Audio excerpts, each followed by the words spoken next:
for me, when I look at the industry as well, I see a lot of, there's a lot of products out there from massive companies. I'm not going to name names, but that are making what I consider to be just completely false promises. Like learn a language in 5 minutes a day, fluent in 3 months. This kind of thing. I mean, what is your? Because I mean, obviously you've learned a lot of languages, so how do you feel about that aspect of language learning? Well, several thoughts. First of all, you're absolutely right. I mean, and I have lots of books. I buy lots of books on language learning. Teach Yourself, Colloquial, Assimil, which is very popular amongst certain language learners.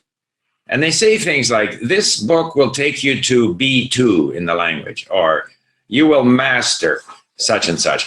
Or they'll say, in this lesson, you will learn how to, negotiate the train station. But that's not true at all. That's not true at all. It takes a long time because language learning is a matter of getting used to a different way of expressing things.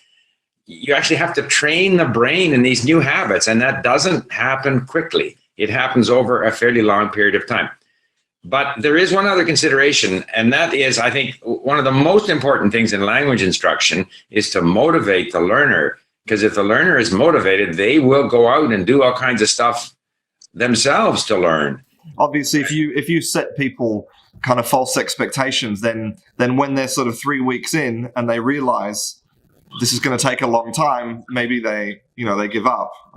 I agree with you. I think it's in fact, a lot of people are very frustrated language learners. They're frustrated because they don't progress as quickly as they would like. And in a way, we're always somewhat frustrated. We would like to do better. And I always tell people, give yourself credit for what you've done. And so to the extent that they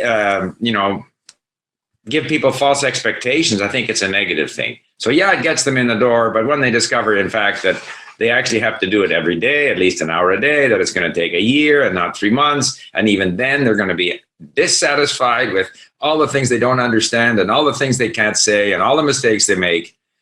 So I think in effect, it's a bad strategy. But if you're selling books, it's probably a good strategy.